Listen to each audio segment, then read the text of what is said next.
Okay, let's talk about how to build a successful team. But here's the thing, we're not going to go over all the usual advice. Instead, we're going to focus on one single powerful idea that most teams are actually set up to fail right from the start. And, surprise, it has almost nothing to do with the people on them.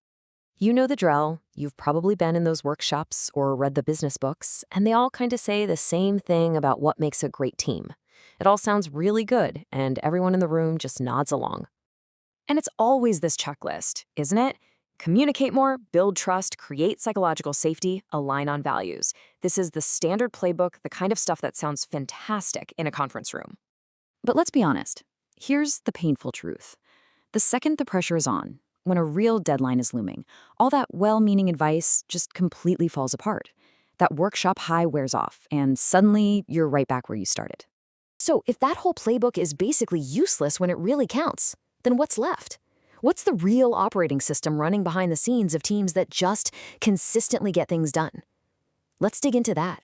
The main idea we're going to explore is this. Team problems are almost never about the people. It's not a personality issue, it's not a motivation issue, it's a fundamental flaw in the way the team was designed in the first place. And this right here is where we usually go so wrong. We spend all our time and energy focusing on the symptoms, like bad communication or low morale, but we never actually figure out the root cause. The real issues are almost always structural. Things like unclear roles, incentives that are all out of whack, or just a complete lack of shared standards.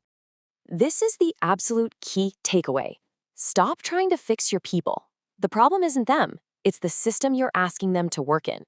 If you really want to fix the team, you have to fix the design of the team itself.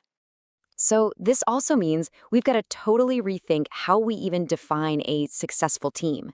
It's time to get past all the feel-good stuff and really focus on what indicates true high performance. Let's just be blunt about it. A team's value isn't measured by how good the vibes are in a meeting. It's measured by what it produces, period. A team that consistently delivers results is a successful team. A team with amazing energy that doesn't produce anything, well, that's just a social club. You know, we often think that high-performing teams are just faster, but that's not it. Speed is just a result. These teams move fast because they have total clarity. They're not wasting time in endless meetings trying to figure out who owns what or what done even looks like. Clarity is what creates speed. Everything else is just chaos, creating a false sense of urgency. So where does this bad design come from?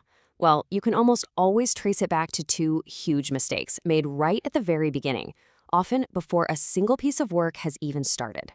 First, we hire for some vague idea of talent instead of for a very specific role. You end up with a bunch of smart people just tripping all over each other because nobody knows who owns what. And second, we expect trust to just magically appear in a system that is completely unpredictable. That's just an impossible ask. See, trust isn't something you build with icebreakers and team lunches.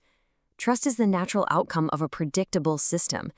It's that confidence you get from knowing exactly who is responsible for what, how your work is going to be judged, and that when problems come up, they'll actually be dealt with.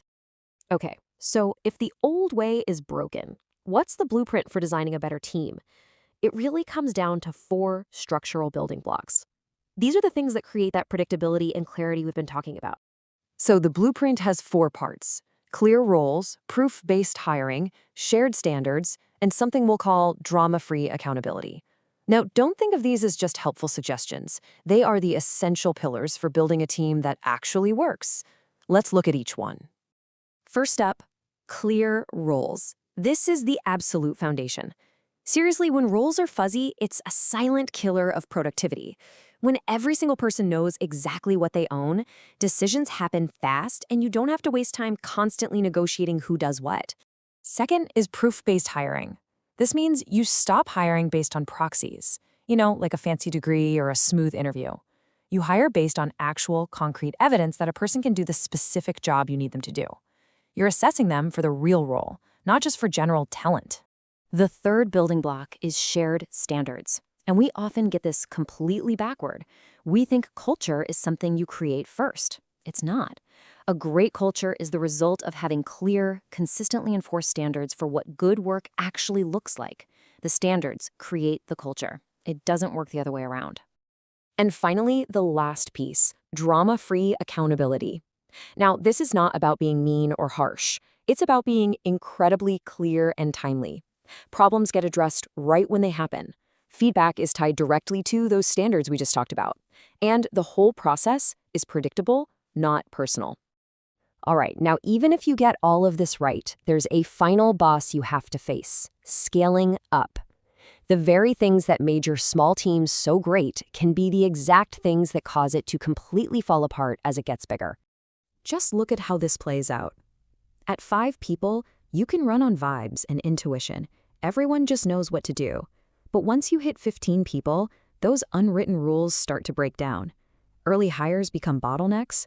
By the time you get to 30, it's just chaos. You might feel like you're moving fast, but you're just covering up a totally broken system. To grow successfully, a team has to make this massive shift in its mindset. You have to move away from that fluid, everyone helps with everything model to a much more structured model where everyone owns something specific.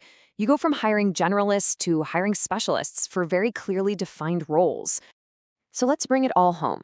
If you take just one thing away from all of this, let it be this: you cannot motivate your way out of a bad design. It doesn't matter how many motivational speeches you give or how many team meetings you have, you can't fix a broken structure. Real lasting success comes from getting the system right.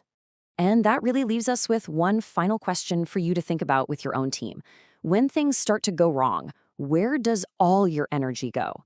Are you spending your time trying to fix your people, or are you taking a hard, honest look at fixing the design they have to operate in every single day?